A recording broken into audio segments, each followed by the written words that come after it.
The following episode of Dave's Video Graveyard contains spoilers and naughty words. Listener discretion is advised. Have you ever bought or rented a videotape that wasn't quite right? It may have been a pirate copy. Ratings advice. Use it. It's on every... We're going streaking! Dave's Video Graveyard. That guy in a little coat. At no point in your rambling, incoherent response were you even close to anything that could be considered a rational thought. I'm not a smart man. Shut up! One tubby. What's wrong with him? My first thought would be alive. Why so serious? Wise man say forgiveness is divine, but never pay full price for late pizza. Hail to the king, baby. Hey, Mom! The meatloaf! We want it now! The meatloaf! Of all the radio shows in the world, this is definitely one of them. Dave's Video Graveyard on 100.5 Wow FM. Okay, you people sit tight, hold the fort, and keep the home fires burning. And if we're not back by dawn, call the president. It is 100.5 Wow FM, Dave's Video Graveyard for your Monday night. An absolute pleasure to be with you, whatever you may be doing right now. Perhaps you've been watching Kong fighting Godzilla. Perhaps you've been absolutely bombing the Warner Brothers review section because you're a Snyder bro. Whatever you're doing, welcome to the show. It is time for a guest choice special, and we are joined by a very special guest this evening, bringing toy buying back to the western suburbs. We are joined by Brett Owen, and Brett is from the Adelaide Comic and Toy Fair, which has been running for many years now. Very successful, you know, keeping everyone happy, but there's always going to be that guy. But anyway, Brett, how are you? I'm good, thanks. Thanks for having me on the show, Dave. Anytime at all. So why don't you give us a quick rundown? What made you start the Adelaide Comic and Toy Fair? Well, it was pretty simple. I had heaps of toys, heaps of comics, and was looking to move them on and sell some, and started selling a bit on Facebook, and I'm like, well, this is way too hard. I can't be stuffed. And decided to get some people together and start selling a few, and then more and more people wanted to join in, and I thought, oh, I might open this up to the public, and then, yeah, open the doors, 400 people rocked up, and I was just like, wow, might actually have something here, and just grew and grew from there. So that's it. It's been fun to watch because it went from like backyards to all the, you know, us toy nerds. Then it opened up a bit, and I believe it was in like that car park in the city. Like, it was on a long weekend, I reckon, and it was like Wakefield Street or one of those streets tucked away in there. Was that? Oh, yeah, I used to have one in the Christian Brothers College on Angus Street. That's the basketball courts. That's there, the one. Yep. And then there was one of the Greek clubs or something. Yeah, it started at the Dutch club at Mawson Lakes. Yeah, just a small one there. That's the original one. And then moved to the Christian Brothers when it got a bit bigger. Tried one at the German club. That was all right. It's a bit smaller thing, but it was good because they started serving beer at about 10 a.m., so it made everyone happy. And then, moved down to Mars. How did it feel, the last Toy Fair? Because those who don't know, it was right as, you know, restrictions lifted, everything started to open up again, life became somewhat normal again. And the line went from the entryway of the sports centre in Marsden all the way out onto the road. That was incredible. It looked like a rock concert from the 80s. Yeah, all the way through the car park, down the road. Apparently someone said it's about an hour and a half wait to get in at one point. Yeah. Which is just crazy. Like, I'm inside going, this is crazy, and then someone's like, I'll go look out the front. I was like, oh shit. How do you go with those? Give us a peek behind the curtain. Are you the night before going around and scoring yourself some bargains, or? No, I wish I even had 2 seconds to do that. That's probably one of the most frustrating things is I put all this effort in, and then I hear all this, I got this, and I'm like, but I wanted that, I wanted that. How many? But that's what I think is so good about it. Everyone gets a chance to go and grab all that cool stuff. So. And are you somewhat of a rock star on the day, or all of a sudden all these friends you haven't heard from for years are suddenly like, hey man, do you reckon I could skip the line? Well, I'm always inside running around going crazy, so if you're out there trying to look for me, I'm not going to be in there. I'm trying to talk to everyone in there, so yeah, and pick up those scores that you talk about. So what piqued your interest in toy collecting? Is it something you've just kept doing from when you were a kid, or was there a break, or? Pretty much just kept going. Grew up with Latin Ninja Turtles and Dino Riders, Jurassic Park and like Lego all the way through. Started collecting comics around, it was about 11 or 12, and then that kind of moved me more into comics and collector cards. Obviously, it was the 90s. Yes. And then kept in comics, and that's where I kind of kept a few toys here, a few toys there. Wasn't too interested in the newer lines that were coming out, like early 2000s and stuff, but I kept filling the holes and stuff from things from the 80s and 90s. Stuck with the Lego, and now I'm going back and buying all the ones that I love. Nice. Didn't have when I was a kid. Bit of nostalgia. Yeah. So fill us in. What is your collection? What does it comprise of? Are there main lines, or is it a bit of everything? It's somewhat a bit of everything. Obviously, Turtles, Dino Riders were my favourite ones. I was kind of just as He-Man were leaving kind of thing. That's when I kind of got in. Same with Transformers, like all the Gen 1 stuff. So I've mainly got... decided instead of some of the other people we know that have, every single Ninja Turtle that was ever made, I've kind of gone They're for... good people, though. They are good people. From what I hear. I've just gone for the main stuff, so all of Series 1, some from Series 2. I always go for the main base, the good and evil, and then like a vehicle or two. Yep. Like He-Man, for instance. I've got Castle Grayskull and Snake Mountain, the bad guy and good guy, like play sets, and then Skeletor, He-Man, and Battle Cat and Panther. They're ride-on vehicles. Then kind of stuck with that. So instead of getting all the He-Man, so I've kind of done that. Like Gen 1 Transformers, I've got half a dozen of them. Yep. And always go for mint, complete stuff like that. So it's more of a. On the flip side of that, how many long boxes are currently in your house? Well, there's about 4 long boxes of comics because I only have short boxes. Right. Oh, sorry. Sorry. Well, they're easy to move. It probably sits around... I counted them a while back and it was like 223. So, but I've got more since then. So probably around 235. So, and you fit anywhere between 100 to 125 comics in a box. Yep. So you do the maths there. Yeah. Pretty much. So, what comics are you into? So I collect mainly Marvel. So, all the older stuff. Your Spider-Mans, your X-Men's, Avengers, all things like that. Just trying to get as many as I can. Things that I enjoy. I like all the pre-hero stuff. Like before you had all your superheroes. Yeah. There's all that monsters and horror and crime and stuff like that, which I really enjoy reading all those kind of comics, and I love the art of all that thing. So I try to get a lot of them as well. Yep. How did you feel? Because you obviously collected comics as a kid. Yeah, so started around. Yeah. How did it feel? Maybe you have a memory of this, because I remember I was not a comic kid, but I remember when the X-Men animated cartoon came out, and it blew my mind. And I still rewatch it to this day. Yeah. It's the greatest cartoon ever. Like, it's not the greatest quality or production or storyline, but I think it's the greatest cartoon to come out of the 90s. Like, it's just that good. I don't know if the toy exists, but one thing I always wanted was one of the episodes about the ruby, or the thing that gave Juggernaut his powers. Yeah. There's a the bit Crimson where Emerald.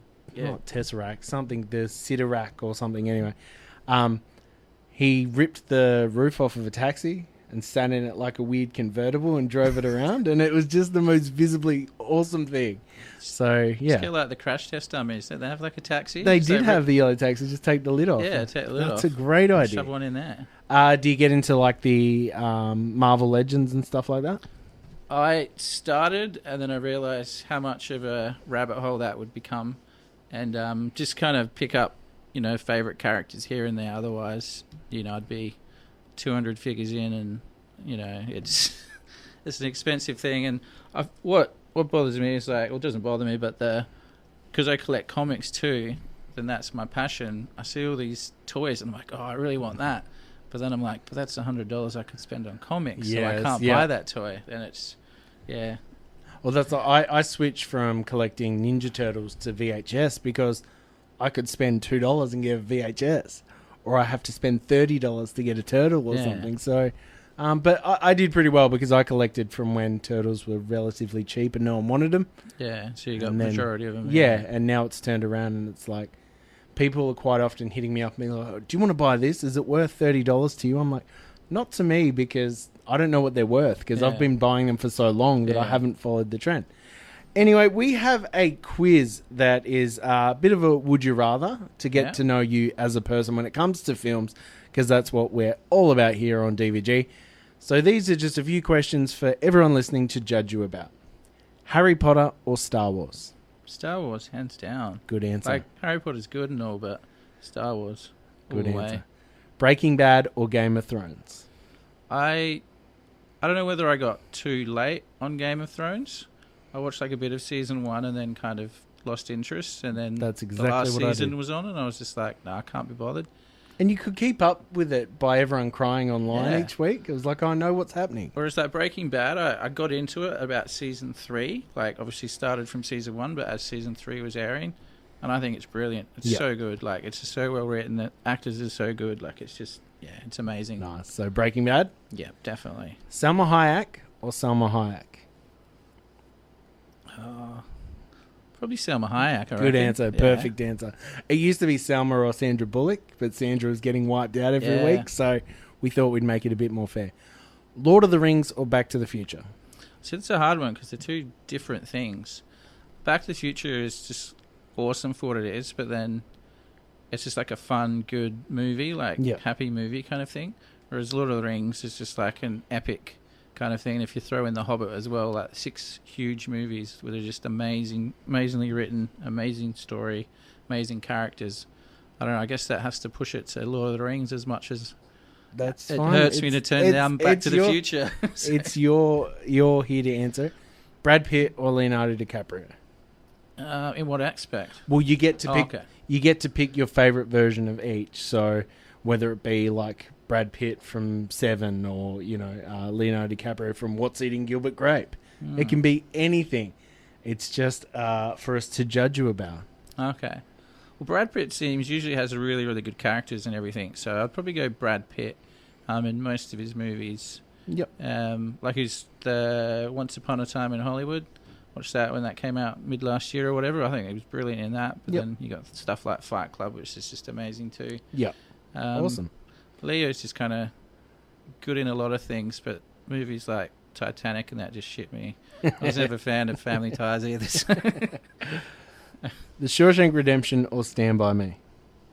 Well, Shawshank Redemption is probably one of the greatest movies of all time. Agreed. Stand By Me is probably one of the greatest movies of all time if you're an 80s kid. Yeah. So it's like, I'm both of them. So I'll probably go to Shawshank Redemption, but I would still love to continually watch Stand By Me. Yep. Edward Scissorhands or The Nightmare Before Christmas? Edward Scissorhands, like, I love claymation and all that stuff, and really liked the Nightmare Before Christmas, but Edward Scissorhands, the classic. So nice. Johnny Depp or Gene Wilder? Probably Johnny Depp, because I've never really seen very many Gene Wilder movies or anything that he's been in. Whereas, like, Edward Scissorhands, for instance, grew up on movies like that. Yeah. Pirates of the Caribbean, I love the earlier ones where he was just amazing. And just, he's been in so many things that I've seen. It'd have to be him, because I've never seen Gene Wilder and things. So. Awesome. Arnold Schwarzenegger or Sylvester Stallone? Arnie. Nice. Good Hands answer. down all the way. Good answer. The Witches or Matilda? Do I have to pick one? You can say neither if you like. I'll go with The Witches. Because Okay. Matilda was just, yeah. The Lost Boys or Interview with the Vampire? I've never actually seen Interview with the Vampire, but Lost Boys is one of my favourite movies, especially one of my favourite 80s movies. Yeah. It's just brilliant. It's like, yeah. Interview with the Vampire, I know everyone talks highly of it, but I've never seen it. But I'd probably still pick Lost Boys anyway. That's my style of movie. Batman or Superman? Sorry, Batman or Spider-Man? Well, it's Spider-Man hands down. So. And is there a specific... Who's Spider-Man to you? Spider-Man is the greatest intellectual property of anything of all time. Just because that's my comic guy. That's why I collect comics. That's what got me into. My first comic was a Spider-Man comic. Yeah. Spider-Man 54 from May 1994. It's got Kane, Scarlet Spider, and Spider-Man on the front cover. Have it framed because I worked out which one it was. So, but Batman's awesome. So. Deadpool or Harley Quinn? Deadpool. So good answer. This one's very important. You will be judged by me, and I might ask you to leave. Sandra Bullock. Aggro or Cheese TV? Two different eras. Doesn't matter. Cheese TV. So, yeah, Aggro was good. What was her name? Penny or no? Penny. Yep. Yeah, she was. She put up with a lot. But yeah, the guys, was it Ryan and? I couldn't even think of it now. Jade. Yes. Jade. Yeah. Yeah, that was good, and the quality of shows on there are different as well. Definitely. I did like them, definitely. Pizzas or burgers? Pizzas. Good Greatest answer. food in the world. Yeah. Amen. Ninja Turtles or Ghostbusters? Ninja Turtles. Good Hands answer. down. Seinfeld or Friends? Seinfeld. So good. So answer. funny. That's a trick question because Yeah. it's so one-sided, so loaded. And the final question, you might have to think about this. You are in charge of the entire civilization of the Earth for a day, and you get to pick one movie that everyone on Earth has to watch once. What movie are you picking? So it's either do I go to stick it to them, or do I actually pick a good movie, or do I pick a good movie that I like? It sounds like you've already gone mad with power. I have.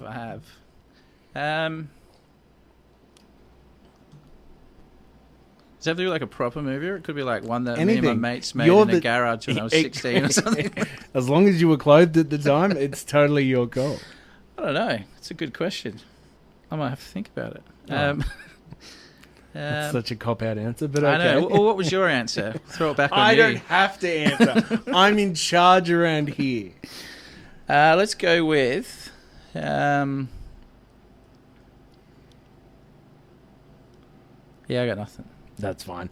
You're listening to Dave's Video Graveyard on 100.5 Wow FM. It is Dave's Video Graveyard, Brett Owen's Guest Choice Special, where we take him through his 10 all-time favourite movies, and he tells us just why. But before we get to that, it's time for the High Fidelity Quiz. Brett, are you ready? Ready. Alrighty-o. What was your local video store growing up? So I had... I think it was like... Just one of those like mum and pop ones, like just Yep. up the road, Fairview Park shops. Eventually turned into a movie land. Yep. So that was the close one. And then I had like Civic Video at Redwood Park. Could go there. There was a movie land at St Agnes. I think that was the close one, but there was one. I used to get heaps of video games back from my Mega Drive and Super NES. So we used to go. There was it started up. It was just at the TAFE at Teacher Gully. Right. There was little markets there, and it was just a dude that you could hire, and he'd just trust that you'd come back like a week later for the next Sunday markets. He ended up moving to a giant store, 10 years down the track or whatever. But I can't think of the name of the place. But yeah, it was like Smart Road he moved to, and then to Holden Hill. Yeah, right. But yeah, it was that. Yeah, Fairview Park. I'd go up there with my $4. I'd buy some Killer Pythons and some Lovely Kinder Surprise, and then go get a weekly to go home Nice. and rewatch. Nice. Yeah. Alrighty. Pretend you're 10 years old. What's your favourite TV show, ice cream, junk food, book, and toys? So TV show first. So TV'd probably be some cartoons. So like Ninja Turtles. We talked about X-Men, greatest show ever. So, start as 10, that'd be 1993 for me. I'm an 83 Doesn't matter. boy. So, okay. What else? Like ABC, I used to watch Tintin. I thought that'd probably be around then. That was always a great show. Yeah. So probably I'd go with those three then. I actually thought as a kid that Tintin was made when it was set. And I was like, wow, this animation's amazing for something that was made back when the pyramids were about. Favourite ice cream? Favourite ice cream, choc mint all the way. Wow. Do you remember the paddle pop that was white and green that had it had drippy runs down it, but it was green and it was choc mint? I don't, but I wish I did. Oh, it was a good time. They peaked at that point. What about junk food? Junk food, back to the pizza. So easy, so good. Did you have a favourite place? Pizza Hut, so you get all you can eat. That was just awesome. I'd just gorge myself on ice cream at the end and probably throw it up. Yeah, perfect. What about books? Books? Not comics, book. Well, I didn't get comics until just after, so I escaped that. Nice. Otherwise, that's, what else? I used to write Where's Wally books. Nice. Had a whole bunch of them. Yep.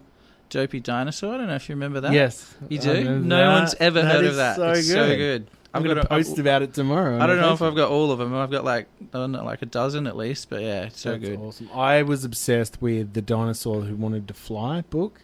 I cannot think of the name of the author, but the illustrations were insane and very, very nostalgic for that.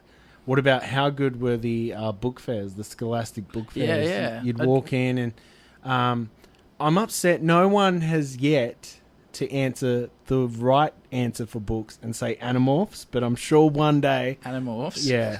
I'm sure one day that'll come around. We get a lot of Goosebumps, though. That comes up quite often. Favourite toy? Favourite toy? Probably my Ninja Turtles around then. Yep. Still going strong with them. Probably the Jurassic Park were coming out, so... Yep. I used to play... I had the dinosaurs from Dino Riders, so I'd take all the gear off, but then I had the Robert Muldoon and all the vehicles figures, and stuff, and they just attack the Dino Rider Riders. toys. Price-wise, if only hindsight was the thing. Hey? I know, right? You're I'm junking all these Dino Riders, which one day are going to be worth so much.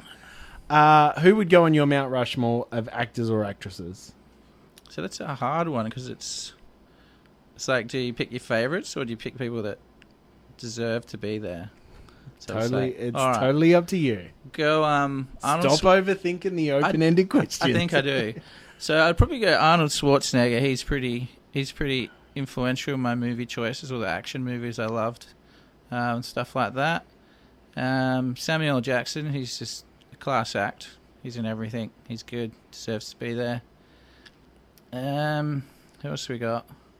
Could do another action. Maybe Bruce Willis. Maybe not. Yeah. Bruce Willis with hair, though. Bruce Willis. You send a the message. 90s ones. Yeah. Yeah. And one more. Who else? For me, it would just pretty much be 4 Kurt Russells. 4 Kurt Russells? Yeah. Oh, he's got notes, ladies and gentlemen. He's brought his homework in. Probably Harrison Ford, just off the top of my head. Because he's obviously been in things like Indiana Jones and Star Wars. Yeah. He's done some other good movies too, as well. For our generation, Harrison Ford was a good actor in the sense that it was kind of a conduit because our parents were into some of his movies, like Witness and stuff. Yeah. But then we got into Indiana Jones. He was Han Solo, so you can't lose. All right. Pretend it's 2018 just to make it less confusing. Mm-hmm. Would you prefer to watch a movie at home or at the cinemas? Cinemas, hands down. Although it does depend what the movie is, not to overthink it. Yeah. We'll just go back to cinema. Cinema, all you need is large drink, large popcorn, and a choc mint, of course. Awesome. Cinema, hands down. Awesome. Which fictional character do you relate with the most? Fictional character? So from a movie or just anything? Anything. I'll go with the movie. Have you seen Mallrats? I have. It's a brilliant movie. Brody from Mallrats, because that's pretty much me, just the sarcastic comic collecting, idiot kind of. Do you pick on kids on escalators? Yeah, they should just get off the escalator. I wish their parents should just see them die in a bloodbath. Who would play you in a biopic? Should I just go with Jason Lee from Mallrats? I'd go Jason Lee from what would somewhat resemble, I guess, in a way. Fine. It's your finger beard. So, what's the main song in your biopic? What's the opening title song? I think I just grew up on like pop punk, so it'd be a lot of, if they went for like the Blink-182 style songs, probably "Beer" by Real Big Fish would be a good one. That's songs on earth. Yeah, so I love that. Real Big Fish, one of my favourite bands. Some Goldfinger and Less Than Jake, Dropkick Murphys. They've all got like good openings, but you'd have to cut out some of the lyrics, and I think you could fit them into every scene of my life. Pop song. Which movie freaked you out as a kid? Probably sounds like I'm trying to sound tough, but I didn't really get freaked out by movies. That's like fine. I could watch like horrors or like slashers and stuff like that, and I was just like, it's just the dude with a knife. He's not behind my couch, so he's over there. So it's I don't know, not really anything, I guess. Sound like a fun kid. Yeah. If you could drive one vehicle from any movie, what would it be? Probably the DeLorean from Back to the Future. Nice. I have my money on the '89 Batmobile, but nah. See, that's just a car on the street. You could pick like stuff from like Star Wars ships and that. Yeah. But the DeLorean, you can. What's the line? You can go anywhere or whatever it is. Yeah. So yeah, you can just go anywhere through time, and obviously the flying one because Yeah. So Back to the Future 2 is DeLorean. Good answer. You're very specific. If you could add your favourite fictional character to any film, who would it be, and what would the movie be? We've had some pretty dark answers before. We've had Beetlejuice in Schindler's List. I was about to say a dark one, but I'll go with the happy one, and then I'll go back to the dark one. So happy-wise, I think maybe like Ace Ventura, Pet Detective, and something like Milo and Otis, just to help them get home a bit quicker, kind of thing. Yep. But going on the dark side, probably thinking maybe like the Raptors from Jurassic Park. Just put them in any like late 90s, early 2000s like teen romance movie kind of thing. So good. Just to like let go and like Mandy Moore or whoever the hell were in those movies. Like, she's all shred that. them up. She's all that, but there's also Velociraptors. That's like Freddie Prinze Jr. trying to fight off a raptor kind of thing. I would go broke the amount of money I would spend on that. Anyway, that is the high fidelity quiz, so hopefully everyone got a bit of an insight into who you are as a movie watcher as we get into your list. Now, don't forget out there listening, if you'd like to join in the conversation, let Brett know where he's wrong, jump on our social medias, Dave's Video Graveyard on WOW FM, whether it be Twitter, Facebook, or Instagram, and let us know where we've gone wrong. I've never met a person who lives in as much fear of his mother as you do. You want I should tell my mother what we do in here at night? What, that you play video games and I fall asleep unfulfilled? Oh, she calls you callow in here. You say that like it's bad. Well, it means frightened and weak-willed. That was the only part of the letter I thought was complimentary. 1, 2, 3, 4. This is Brody's private hell. Where the hell did that come from? What's going on here? And these Brody man, noochie noochies, are his friends. Ow! I'm sorry. It's all right. What's a stink palm? Take your hand, you stick it like this. There, now you shake hands with the guy. You know how long it takes for that smell to come off?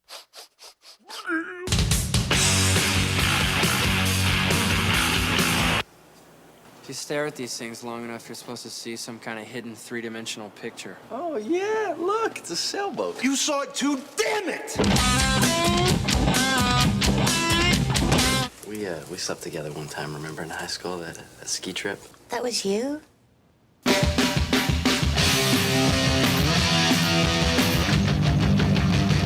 Dude, this looks like your mom.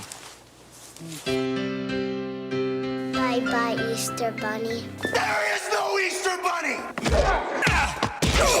You know about this game show thing they got going on here? Well, we need you guys to somehow ensure that it doesn't happen. Fly, badass, fly! Good evening, and welcome to Truth or Date. Second suitor, would you ever make whoopee in public?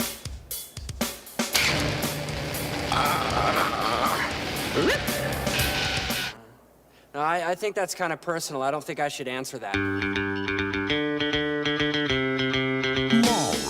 You said it was a good size. When a girl says it's a good size, it's a nice way of saying that it's small.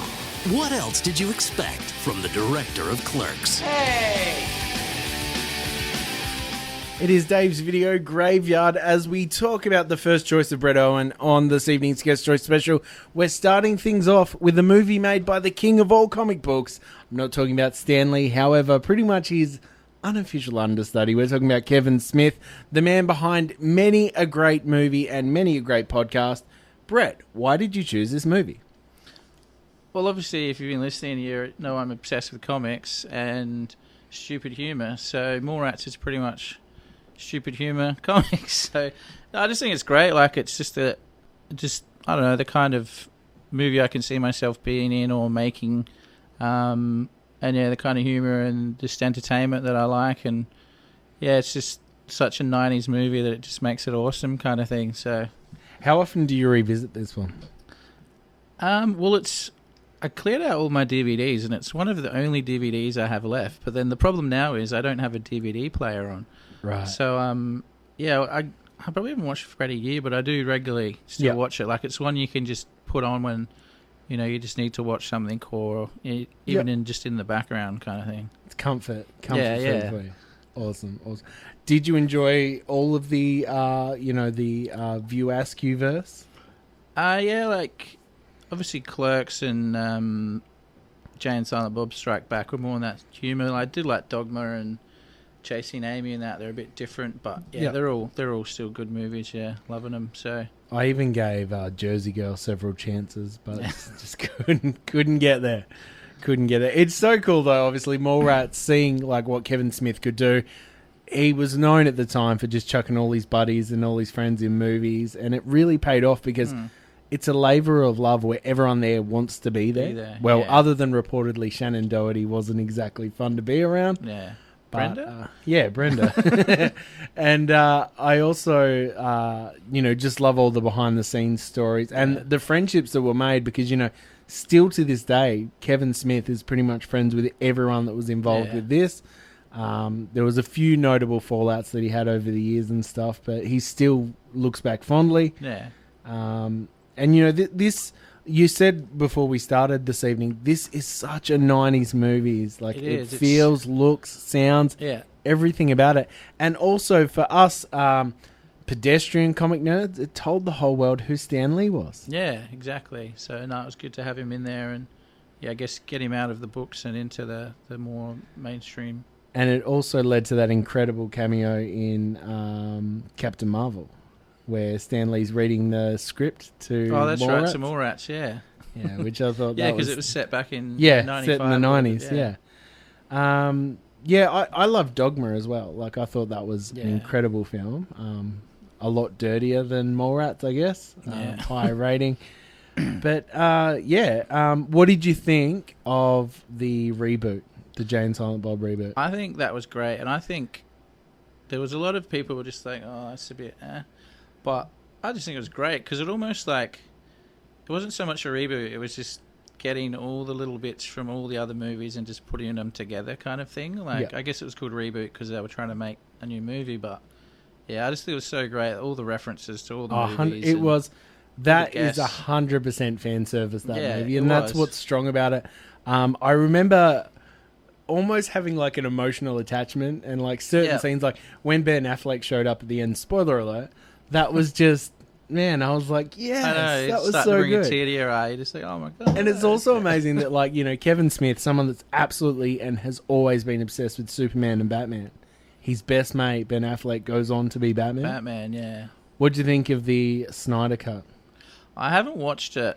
I probably don't think I will. Yep. The original one, I know it was different, but that didn't do too much for me. The Snyder Cut, I don't really want to sit through 4 hours. Yep. Although I watched, I don't know where I came across it. I think it was yesterday or the day before.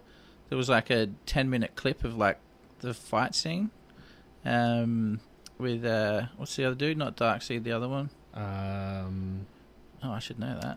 Steppenwolf. Yeah, so between the big one between him, where they see Darkseid through the yes through the hole, and so I feel like that's just pretty much the only real cool bit in the movie. No, there's some washed out slow motion shots that you might miss. I've heard that someone worked out that there was 10%. 12% of the movie was in slow motion or something. For a 4-hour movie, that is a lot. Oh, quite funny. Well, let's jump on to your next choice. This is DVD. There it is.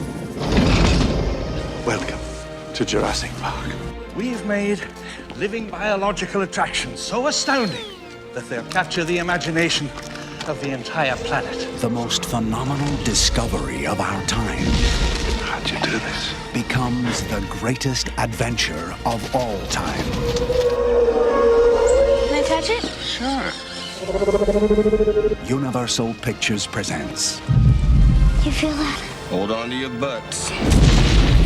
a Steven Spielberg film. Fences are failing all over the park. Yeah, that's nice. Gotta go. An adventure. Look out! Down!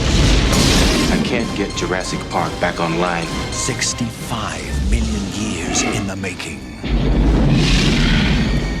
Jurassic Park. It is time to talk about one of the biggest game changers of the 1990s. It changed special effects. It changed the way people saw movies. And it was just, wish fulfillment for so many people seeing real life, what we thought were real life dinosaurs on the screen. Why did you pick this movie? For pretty much what you just explained, I don't really have to do much more. It's such an epic movie. Growing up as a kid, like, dinosaurs was my thing. I wanted to be a paleontologist, archaeologist. We all did. I just wanted to dig holes in the desert for the rest of my life, finding T-Rex skulls. And then to come across something like that is just epic. Like, it's exactly what you want to do. You want to go to a theme park. Dinosaurs, they look so real, the movie. You know, that was so well written. You know, good action scenes, good fun kind of thing. And you just, it was just enjoyable over and over and over again. So, another thing that I think it's a bit of a triumph in is obviously written by Michael Crichton, and he is the poster boy for handing in the same assignment twice and getting higher marks the second time, because this is pretty much Westworld with dinosaurs. And it's also, then he wrote Congo, which was just Jurassic Park but with apes. Yeah. Like he did well with what he had. Yeah, no, it's good. It's good. What did you think of the extended universe? I loved part 2, hated part 3. Yeah. And was a bit indifferent about the Jurassic World. 2 was pretty World. good. 3, it just seemed like they just tried to shove as many dinosaurs as they could in, and it kind of lost it a bit. And William H. Macy's weird moustache and Nokia ringtone. It's not a good movie. The new ones, the Jurassic World ones, I think they're pretty epic. Like, they're huge. Like, I got to experience my kids experiencing them, much like I did the original when I was their age. Cool, and so I was like, I enjoyed that.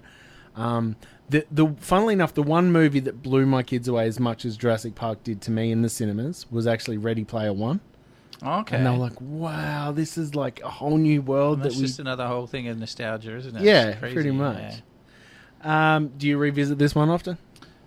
I probably haven't seen it for a while, actually. I watched it, I do this thing where I just randomly pick, like, old movies and watch. Yes. My partner actually picked this one out. Which is a good call, obviously. So we watched that. It would have been late last year. And then we did plan to watch all of them, but we didn't. So that's a bit sad. Now, one thing I've noticed with your list this evening, a notable lack of horror. Not your thing? Well, or nothing scares you. Like I said earlier, like, I put together a list of about 30, and there was horror in there. It was just I don't know. Where do you it's hard to just list it down to 10 movies. How's about you did mention that, like, the likes of Star Wars and that were admitted from your list.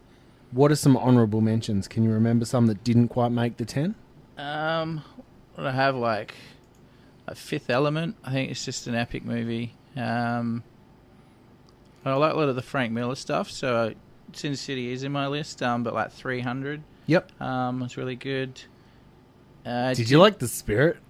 The Spirit. I like the style of the movie, but not so much the movie as a whole.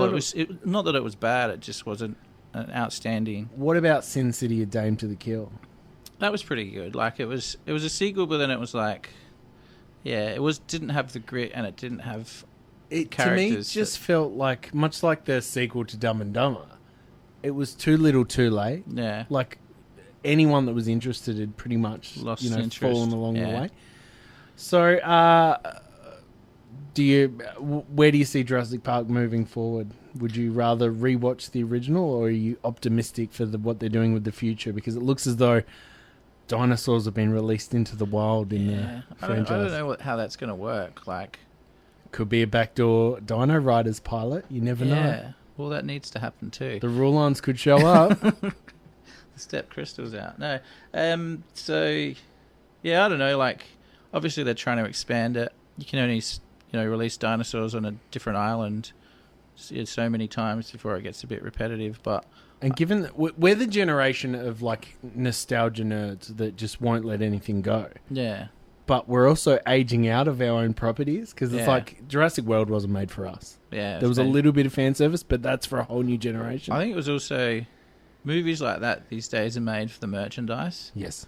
And it was just pure, it's like putting Ewoks in Return of the Jedi. It was just for the stuffed toys. Toys, yeah. Yeah, I think that'll continue to happen, but it's a good reason, because that gives movies, they might make X amount at the box office, but if they can make, 10 times the amount off merchandise, that's another reason that a sequel will get made, which can be a good thing, sometimes a bad thing. But do you have any excitement or interest in Kong vs. Godzilla?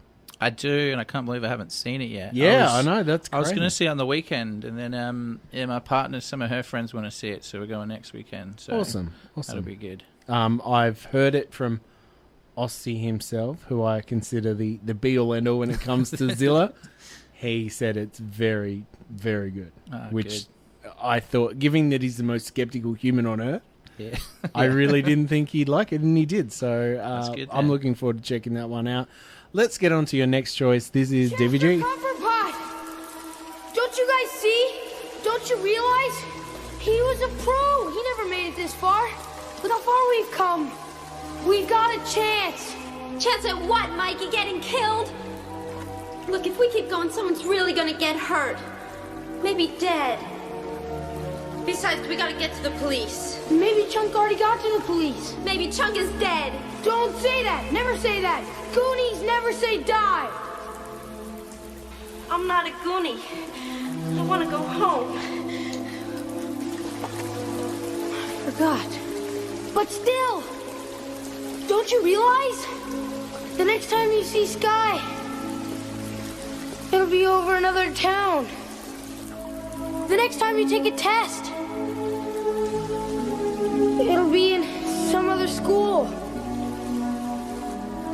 Our parents, they want the best of stuff for us. But right now they gotta do what's right for them. 'Cause it's their time. Their time. Up there. Down here, it's our time. It's our time down here. That's all over the second we ride up Troy's bucket.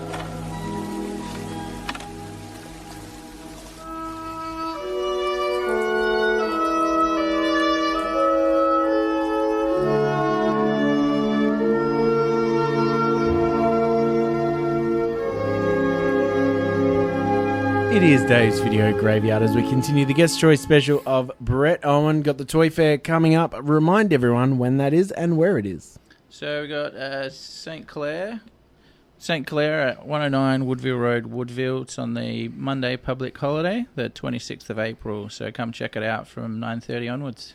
Awesome. It's going to be good, and you get to see everyone at their toy nerdiest. Yes.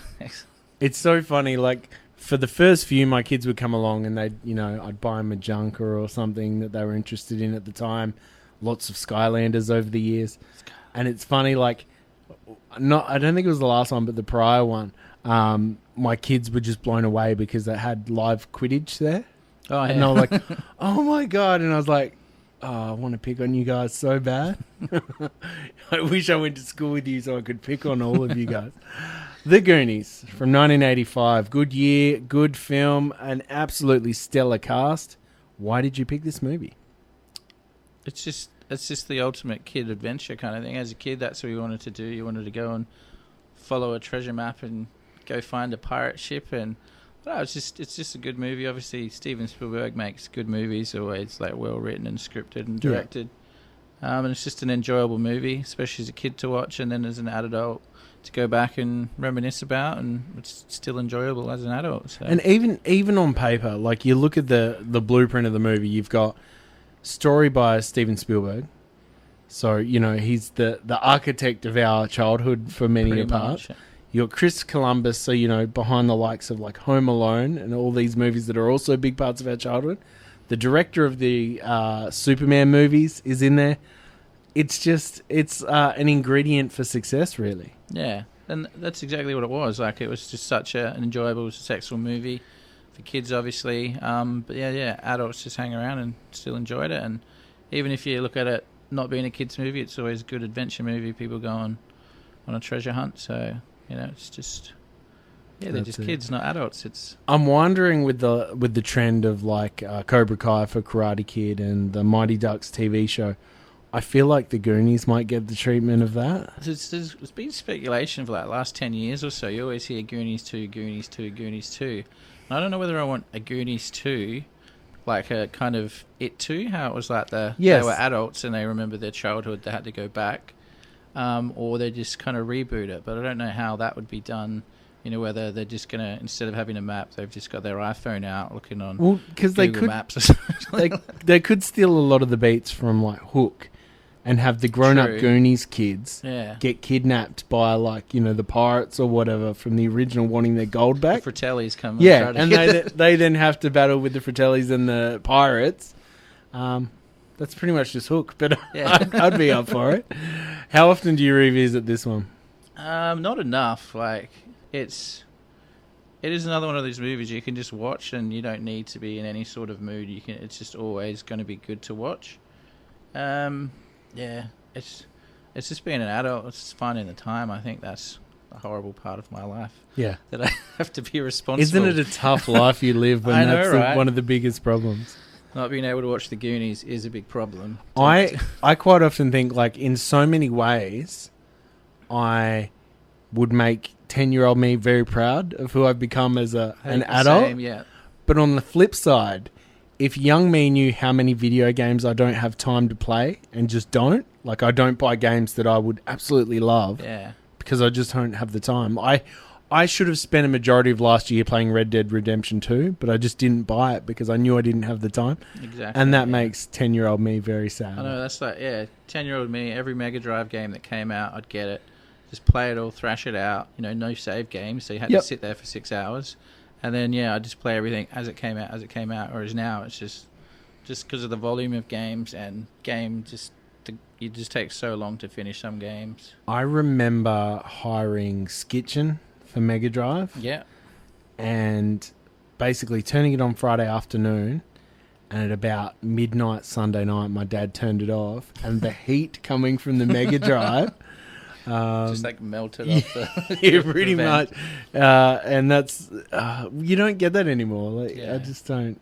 I guess it's responsibility gets in the way. Because those stuff you'd do that, you'd be playing it and your parents are like hassling you to go to bed, so you'd pause it and turn the TV off and then get up first thing in the morning before school and keep playing. Yeah, 100%. I did that with many a Sonic game. I still do. You crank the old consoles still? Not so much the old ones. I'm like still, PlayStation non-stop. Switch. I do a bit of PC stuff as well, gaming. But not as obviously as much as I want. So I'd love to just. Sorry, ladies, he's taken. Sorry, I'd love to just get a pizza and sit there from Friday night after work till Monday morning before work. And it's like, it's so funny. Like, I get back to work on a Monday and everyone's like, oh, what did you do on the weekend? I'm like, oh, not much.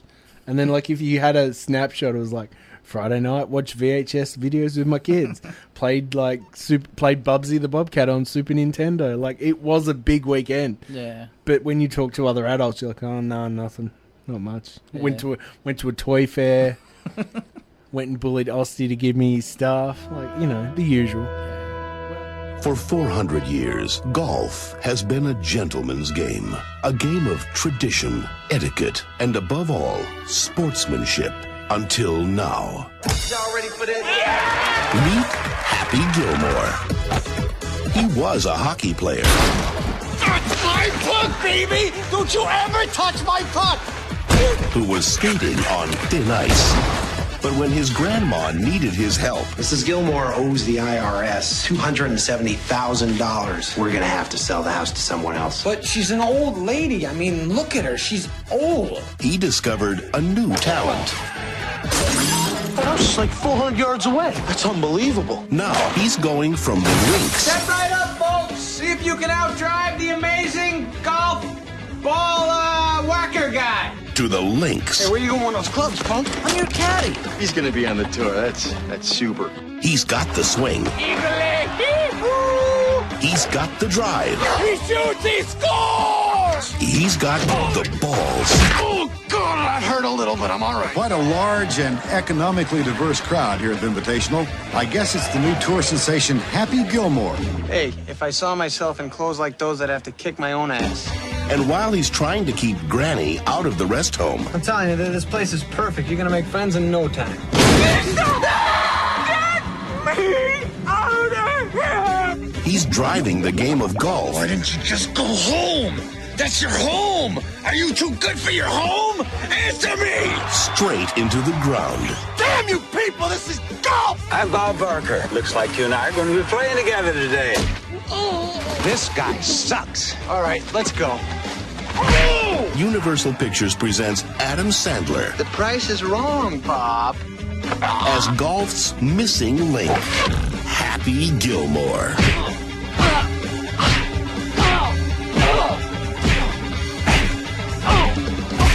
It is 100.5 Wow FM Days Video Graveyard as we continue Brett Owen's list of favourite movies of all time. It is time we go back to 1996 to talk all about Happy Gilmore. Why did you choose this movie? Because it's the funniest movie in history. Yeah, not clearly far know off. that. Not far off. One of the, an absolute classic of the 90s. The whole world fell in love with Adam Sandler through Billy Madison.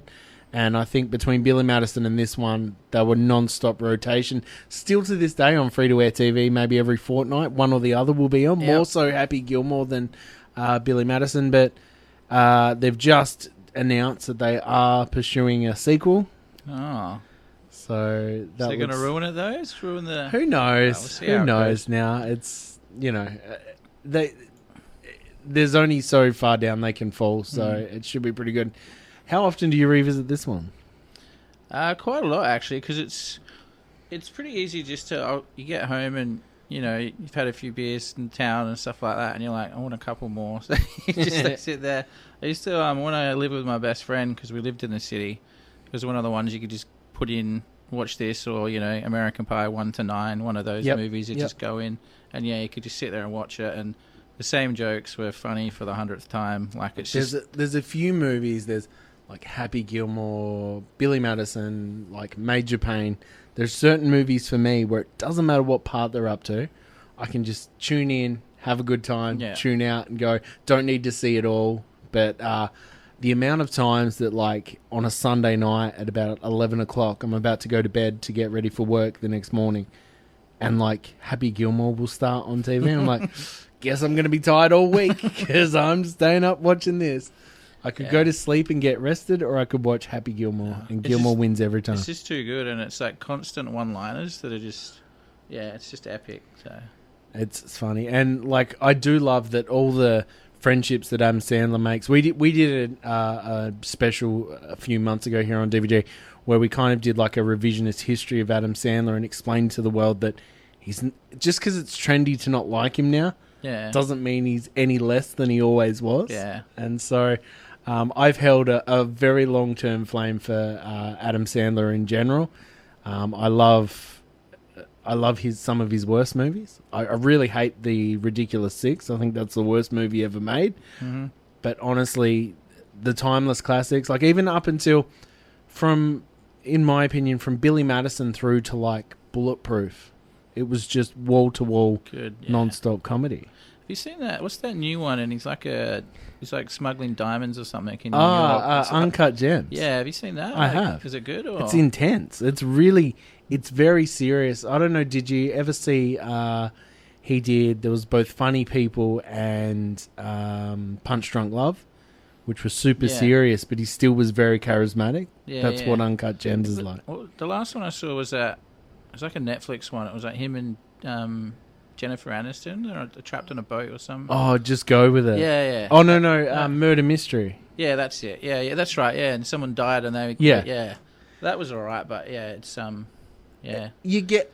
What you see is what you get with Adam Sandler, and it always blows my mind when people watch Adam Sandler movies and like, oh, it was stupid and like idiotic, and it's like, what did you expect? Go watch The Wedding Singer. Like it's a funny, normal kind of movie. It's not super stupid, but did you see Netflix released last year their like streaming data, and Adam Sandler is the most watched actor on earth because they collated all the different movies, all the movies that people watch non-stop. That's pretty good. And for him to outdo like Samuel L. Jackson, given that he's in like all the franchises, pretty much every movie, it's pretty impressive. So yeah, Happy Gilmore, a fantastic pick this evening.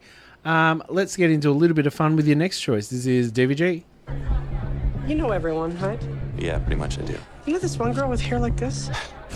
Yes, that's Ramona Flowers. Hey. She's a little hardcore. What? Scott, I forbid you from hitting on Ramona. Hey, what's up? Am I dreaming? If we're gonna date, you may have to defeat my 7 evil exes. I'm talking to you, Scott Pilgrim. Scott! Scott Pilgrim. We need to play now and loud.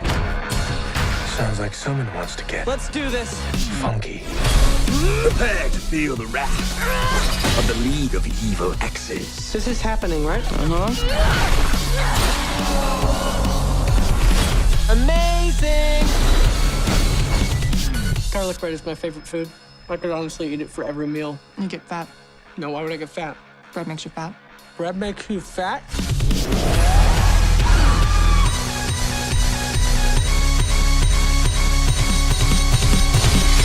Okay, I'm jealous. Sorry, you were saying about me? I thought we had a fight going on here.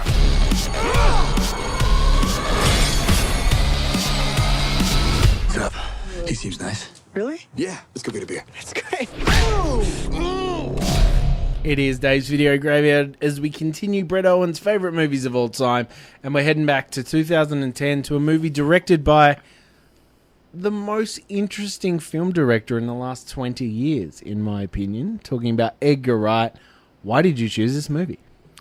Well, besides the fact that it's based on a comic book, we'll forget that. I just think it's just a really entertaining movie. Like, I love the guy, what's his name? I bloody forgot it. Michael Cera? That's it, yeah. I think he's just amazing.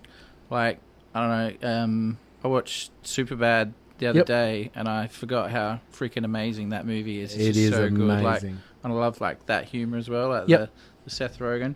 But yeah, it's just amazing. Like, and you've got all the different, like almost like chapters on it when he's fighting a different ex-boyfriend, and then just the scenes and the graphics. Like, it's just the fight scenes are insane. The characters are insane. The graphics, everything. Yeah. Every time I revisit this movie, I never get sick of the coin joke. Every time he defeats one of the exes, you hear the little and the coins ding, and he's like, "Ooh!" And he gets like the free life and stuff like that. Yeah. No, that's awesome. It's kind of a shame that they didn't make more because it feels like it could have extended the universe in a great way. The casting in this movie is absolutely insane. Yeah. Like, you get so many actors that obviously stuck with the superhero genre, and you get so much like he fights Captain America, fights Superman, Captain America, Superman. He's going out with Captain Marvel. Yep. And the other girl is Huntress in Suicide Squad. Thomas Jane shows up for a cameo in the movie. Like, this is a great movie. Yeah. What a great movie. Yeah. And you even get a Culkin to make it tie back to the 90s. So, oh, man, what a great movie. I haven't revisited this in too long, but it's very Tomorrow deserved. night. Yeah, no, I think so. This was 2010 was around the era where I was slowing down and stopping buying DVDs. But when I saw this at the cinemas, I actually pre-ordered this on DVD because it just blew my mind. Pre-order it and you'd get like a crappy poster or something. Yeah, pay $20 It came more. with a cardboard sleeve of the exact cover, but just that went over a dust jacket. Like essentially. Games, I'd get that. You'd get games, and it's I don't need a tin case. Like I'm happy with the plastic. I always laugh because around that time, like around 2005 to about 2015, it was like pre-order this and you get like a gold embossed logo on the front of it. Like that's the difference. Now it's like pre-order this and you get like a life-size statue of Sub-Zero. It's like that's not fair. That's too good now. They're making it too good for everyone. What a movie. Do you like Edgar Wright's other movies, being obviously the Cornetto trilogy and Baby Driver? Baby Driver's insane. I can't wait for the trailer. That just looks so good. Like it's that same fast pace, like real kind of quirky almost kind of. Yeah, it's that good, yeah. No, awesome. What about, do you like, how far does your love of comic books go onto the screen? So like think of the likes of like Kick-Ass or The Kingsman.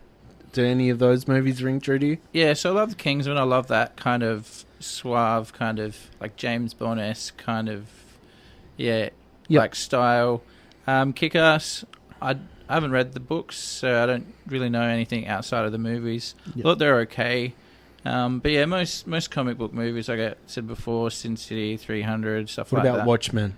Watchmen, the movie was good. That really divided a lot of comic book fans. Yeah, the movie was pretty good for what it was meant to be, and it is what the novel is, like the graphic novel is. But I haven't watched the new HBO show.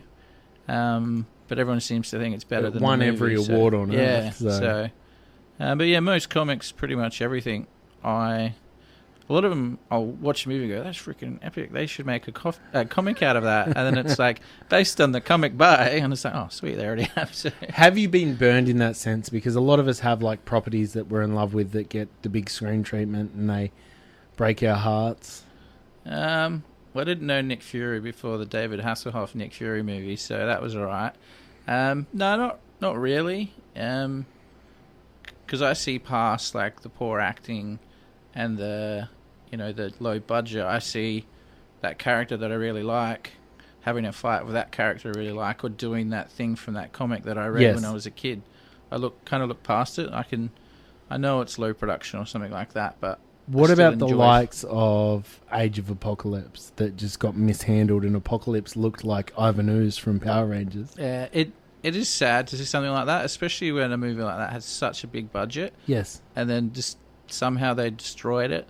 But the way I kind of look at it is the silver lining was because it failed so horribly, Fox decided to pass it on like they did with the Fantastic Four movies back to Disney, and now they can all be one happy family again. So, what did you think of the doomed 2016 Fantastic Four? It was the first time one kind of actually looked like a proper movie, not just idiots running around in like spandex, like wrestlers or some random kind of thing. Yeah. I don't think it was that bad. It was just kind of another movie that you watch and then you never see again, and you never kind of remember, kind of thing. So.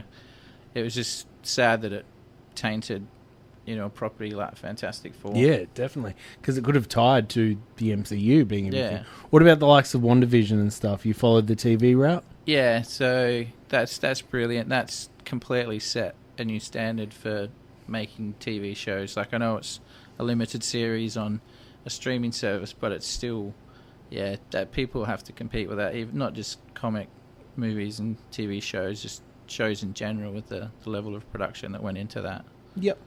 Well, while we're talking all things comics and graphic novels, it's probably time we cover the next two movies. This is DVG. I wish I wasn't afraid all the time, but I am.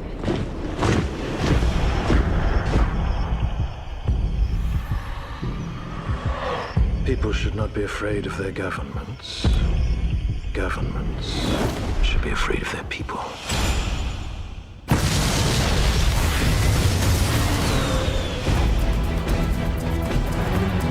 Those caught in violation of curfew will be prosecuted without leniency or exception. It's past curfew, you know.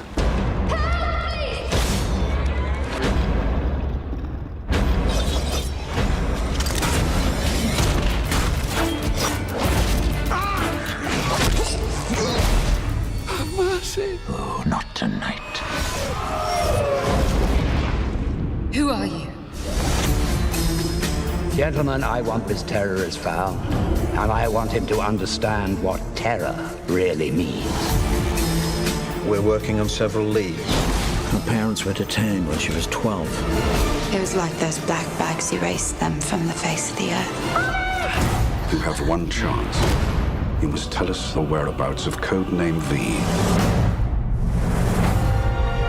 If our own government was responsible for the deaths of 100,000 people, you really want to know?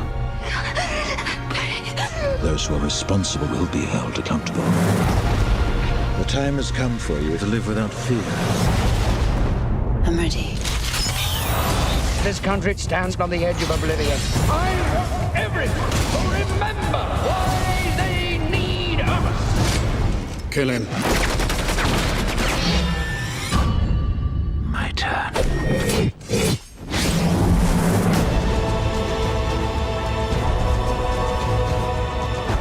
I suddenly had this feeling that everything was connected.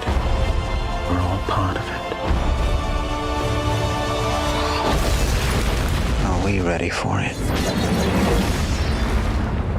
The only verdict is vengeance. Dave's Video Graveyard on 100.5 Wow FM. Brett Owen is taking us through his favourite movies of all time, and it's time to cover one of the most out there movies. 2005, I don't think we were ready for the world wasn't quite ready for what this movie was. We are talking about V for Vendetta, directed by James McTeague, also written by the Wachowskis of The Matrix fame. It's an absolutely amazing movie. I love the story behind the character of V. Was portrayed by James Purefoy for like a couple months, and then he realised that they would not let him take the mask off in the movie, and he quit because of it. And that's when Hugo Weaving came on board and finished the movie. But because you never see the face, it didn't matter. They just got to dub it over. Why did you choose this movie? I think it's just such a good movie. Like the I don't know, just the way that he's brought up and fighting like the man, I guess you could say, like fighting for the people. It's just so well written. I love the style of it's a different style of superhero. It's not just, Spider-Man running around. It's like a more darker, anti-hero, I guess they call them. Well, the thing that I also liked, because from pretty much like mid-90s till like even like 2015, all we were getting were origin stories. So every movie had to be an origin story.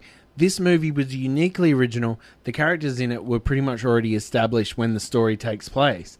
But then at the end, with the major reveal at the end of the movie, you realise that this is also an origin story. Yeah. But you don't get tied down by that, whereas a lot of the other ones are like, all right, we're going to show you Batman's parents get killed for the 700th time. Exactly. Whereas this was a lived-in world, I think, the way it was portrayed in the movie. And unfortunately, it's started to resemble more and more real life as the years have gone on. Yeah. It was just such a good movie. I loved the Hugo Weaving. I think the voice, he's just, and the way he talks, it just Megatron himself. Just made V himself. And Natalie Portman and put it in an awesome thing. The where she shaved her head and stuff like that, and to do that in real life, it was actually her crying because she was losing her hair in the scene, and it's just. Yeah, they had to shoot that in one take. Yeah, such a good movie. Just like V's just so entertaining. The scenes and just, the dialogue is amazing. And John Hurt, to bounce off of as the major leader. What fantastic film. Now, the other movie, without playing the trailer, you mentioned many times this evening Frank Miller, but I think this is perhaps some of his best work. We are talking about the original Sin City movie, funnily enough, released in the same year as V for Vendetta. 2005. Why did you pick this one? Along the same lines, like it's just I like the look of it, the dark, the how it's all black and white, but then they add the colours like the Yellow Man and just like some of the blood and other things like that. It just stands out. It gives it that wow effect kind of thing. It just makes you really almost like, because like the yellow guy, because he was so smelly, it almost made It's a way of portraying a smell through like that kind of medium. And the grittiness, the story, the dialogue, just the way that the look of it is just amazing. The characters all stand out, and because they're all so different, and then they all kind of intertwined. Yes. And make one full story towards the end. So. And it's honestly, beyond all that, the cast in this movie is one of the greatest ensemble casts you get. Obviously, Jessica Alba's in there, but then you've also got like Rosario Dawson, who's gone on to do bigger and better things. Benicio del Toro, Bruce Willis, Mickey Rourke, whose face actually makes sense in this context. Like, it's so mangled. All those years of plastic surgery paid off. He's just a really good, what's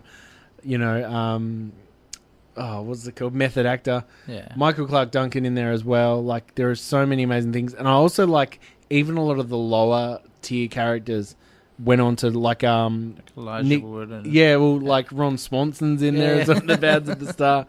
Elijah Wood is the silent, like is it Kevin? I think his name is the murderous Kevin. Amazing. Makes Carla from Son-in-Law eat her own hand. Like, what a movie, man! This movie, I wasn't ready for it when I went and saw it, but to also give you an insight to what this movie is, directed by Tarantino, Robert Rodriguez was there, and Frank Miller. So. You know, three of the best in that style. 100%. You could not get a better threesome behind a movie, honestly. You know the violence is going to be there. You know the witty dialogue's going to be there. And you know that Rodriguez is just going to push it over the top. Yeah. I'm such a fan of Robert Rodriguez. I even love his kid movies because a lot of that goes into his movies. He released one. He did Spy Kids, didn't he? He did the Spy Kids movies. Shark Boy and Lava Girl. He also released a couple months ago We Can Be Heroes. With Pedro Pascal from Mando, and pretty much everyone he's ever worked with. So that's a great movie as well. It's also got the dude that was, the Reapers or whatever it is from Logan. You know the main one that was also. He was in the Predator, the terrible Predator movie, from like a couple years ago. The guy that was in I'm just trying to think what else he was in. Narcos, that one? Yes, that guy. Yeah, I can't think of his name, but I know the one you mean. Yeah. What else? There was something else big that he was in. That he was the main character in. Anyway, doesn't matter. He's also in that We Can Be Heroes, so I highly recommend that movie. Christian Slater's in there. It's such a good movie. What happened to him? He just disappeared for like 2 decades. He made that Nymphomaniac movie, the movie that had all the real sex scenes in it. Yeah. And I don't think it did well for him. He just got blacklisted. Yeah. I remember maybe 2004 there was a movie called Mindhunters about like a FBI special task where they teach like investigators to become like mine hunters and like look after serial killers. Yeah. Front cover, big picture of Christian Slater. About 10 minutes into the movie, he gets killed by the serial killer. I was like, why is he on the cover? This is entrapment. Awesome. So yeah, they're your two big comic book movies. Now it is time that we talk about one of the greatest and the final installment of a franchise, because they didn't make any movies after this one. It is time to talk about Indiana Jones and the Last Crusade. We're about to complete a great quest, the Holy Grail, Dr. Jones. Oh, rats. This is it. Look, the shield is the second mark. We found it. Indiana Jones is on the quest of a lifetime. But for some adventures, one Jones is not enough. Dad? Junior? Don't call me that, please. Follow me! I know the way! A race across 3 continents. And in this sort of race, there's no silver medal for finishing second. Hang on, Dad, we're going in! Into the homeland of the enemy. Nazis. I hate these guys.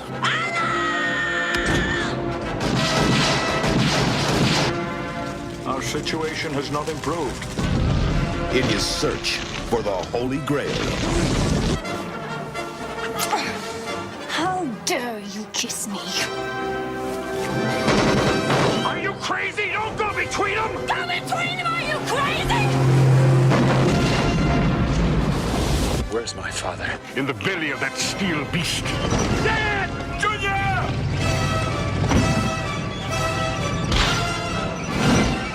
You call this archaeology?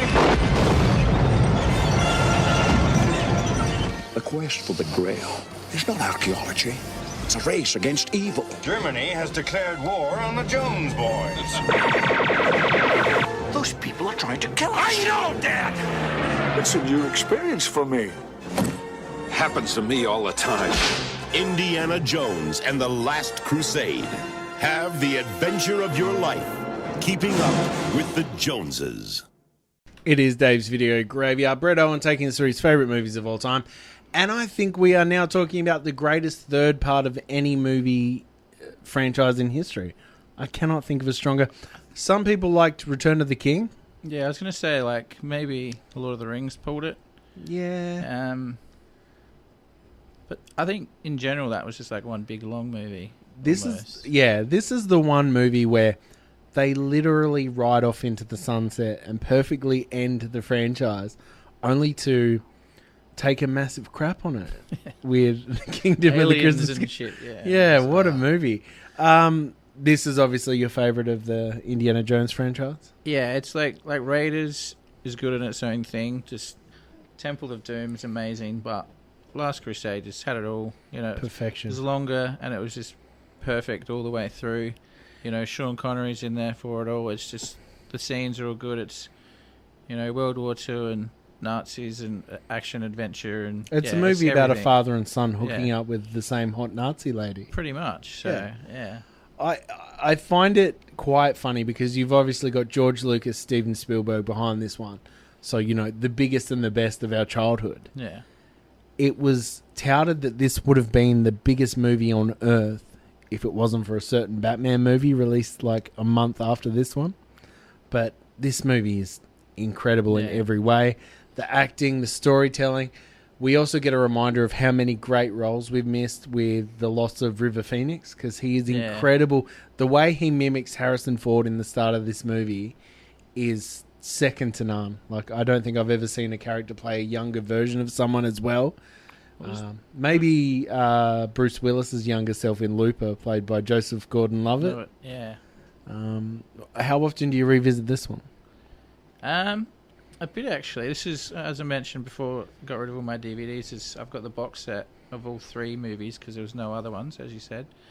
And yeah, so I've watched this a few times, but now no DVD player.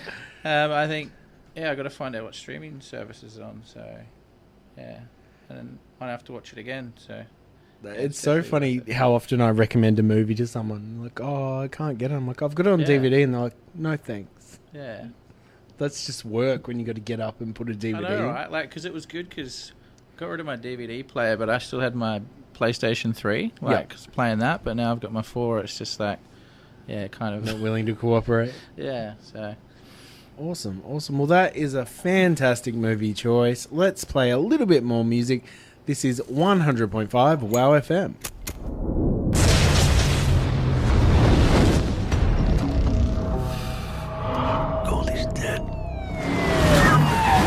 I've been framed for murder, and the cops are in on it. Open up, police. I'll be right out. Looking for Nancy Callahan? Eyes to the stage, Pilgrim. She's just warming up. Made a terrible mistake. We need to get out of here. Right this second. This clown's out of control. I followed him here to make sure he didn't hurt any of the girls. Us helpless little girls. Walk down the right back alley in Sin City, and you can find anything.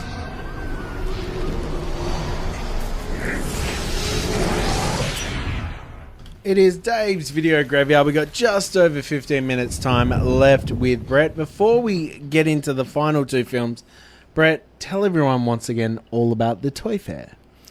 So we've got and Comic Fair. Sorry. Yes, comics there too. I left half of your audience. So there's plenty of comics there. Got comic artists, comic related things that aren't toys, and I think that's about it. Yep. Oh, and all the toys, yeah. So yes, all and all the toys. toys. No, yeah, so it's just, this public holiday Monday, the 26th of April, it's starting at 9:30 p.m. a.m.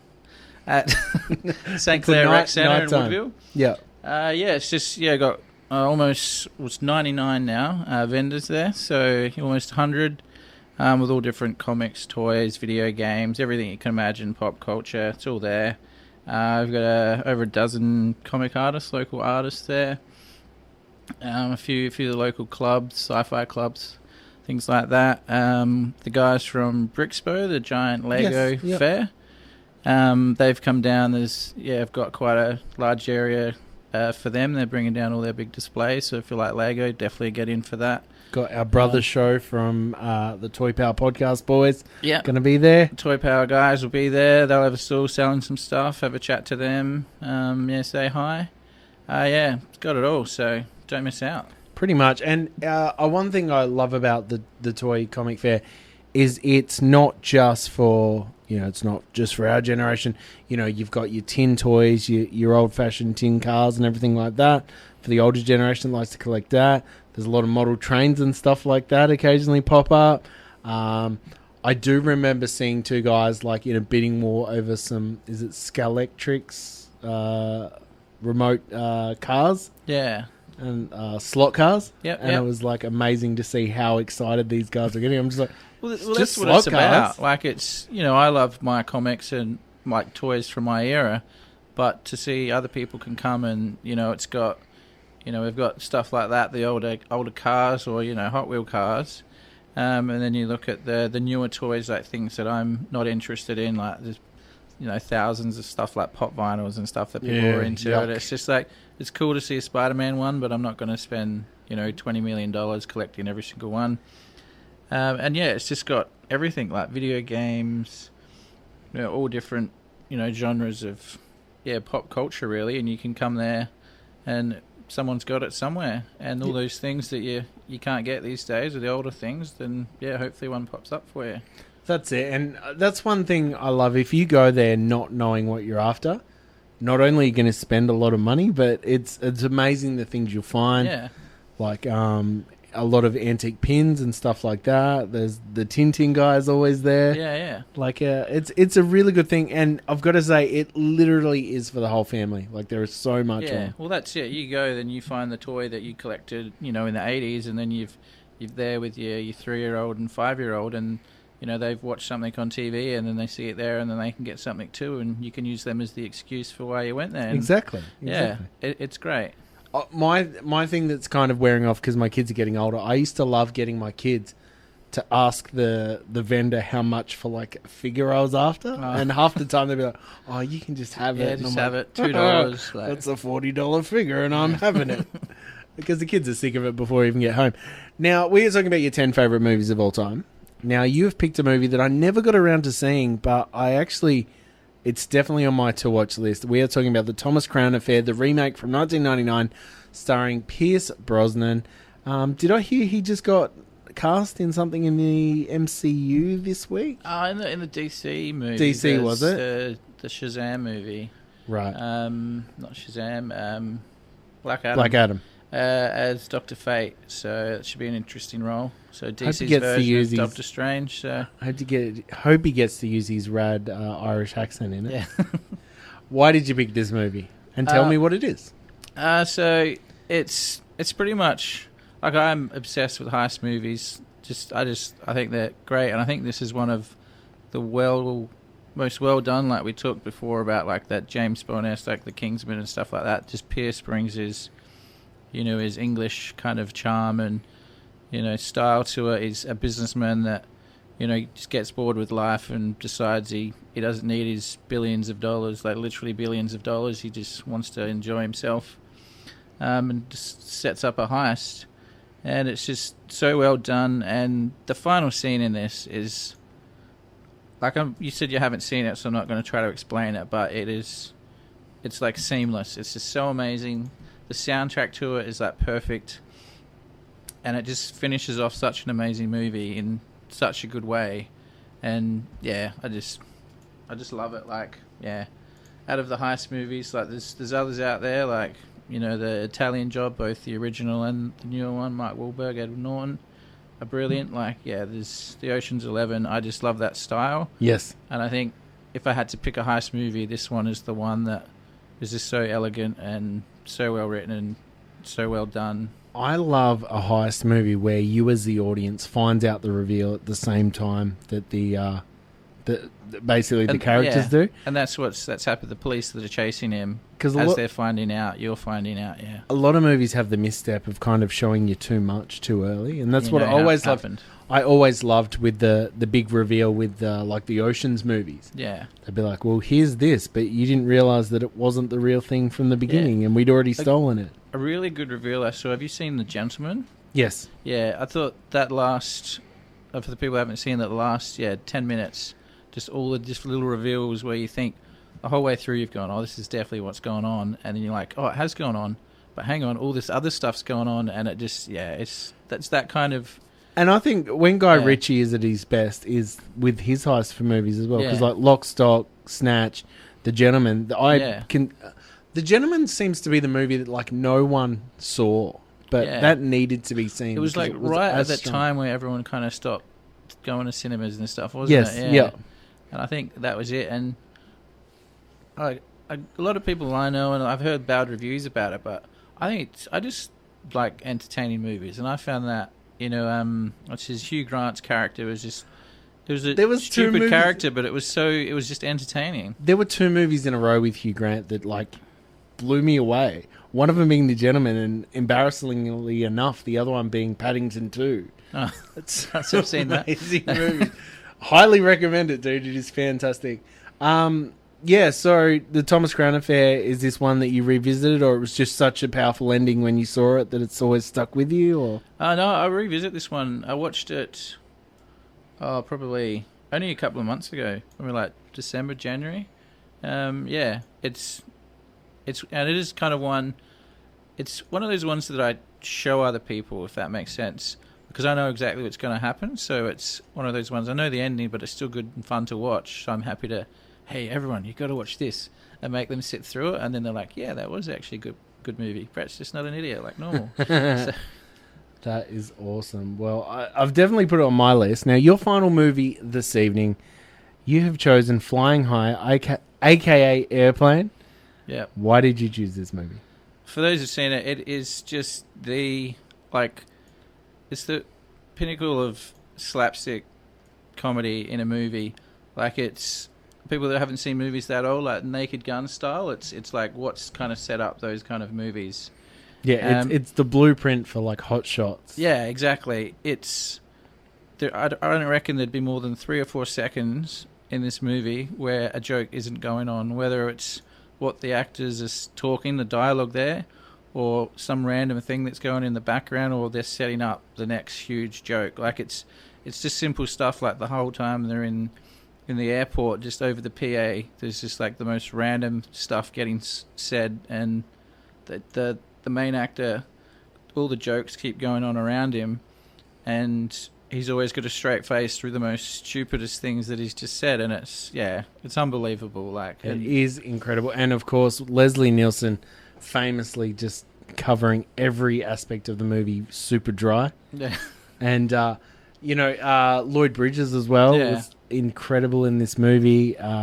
Some of the puns in this movie, it prepares you to become a father, because some of the dad jokes in this movie are absolutely insane. And I don't think since it was released, someone has said the word surely without this movie being referenced. Stop calling me Shirley. How often do you revisit this one? Another one that I wish I could revisit more, because I've got the box set of Flying High 1 and 2 on DVD. But it's... Yeah, I watched one maybe about October last year, so maybe 6 months ago or something. I was planning on watching 2, but never got to it, unfortunately. But yeah, it's just so good, and for such an old movie too, to still be kind of relevant and to be able to enjoy it, it's just and the humor, like, it's just completely different to what you see now. But like you said, it made movies like Naked Gun and Hot Shot style kind of movies, and for the most part, it's aged relatively well. Yeah, that's what I mean. Like, it's such an old movie, but it's still relevant. So Definitely. Well, believe it or not, that's pretty much all the time we have for this evening. That is 10 fantastic movies that you've chosen. Where can everyone check out what you've got going on social media and stuff? So we've got AdelaideComicAndToyFair.com. Check out all about the fair there, or Adelaide Comic and Toy Fair on Facebook. Just search that up. We've got Instagram as well, Adelaide Comic and Toy Fair. Surprise, surprise. And that's pretty much it. I don't have anything personal, unless you want to stalk me in my profile. What's picture. your OnlyFans? My OnlyFans? Well, this is a G-rated show, so we probably shouldn't go into that. Fair enough. But yeah, just check out the fair page there for what you need to know about the fair and upcoming events. Awesome. Thank you so much for joining us, Brett. Now, speaking of upcoming, Krez is in the studio, the weatherman himself. I'm so excited for what he's going to bring to tonight's 10 p.m. weather. It is going to be, I think, the most weather you will hear this evening, ladies and gentlemen. So stick around for Krez with the Emerald Tower here on 100.5 Wow FM. Brett, thank you so very much. Thank you for having me.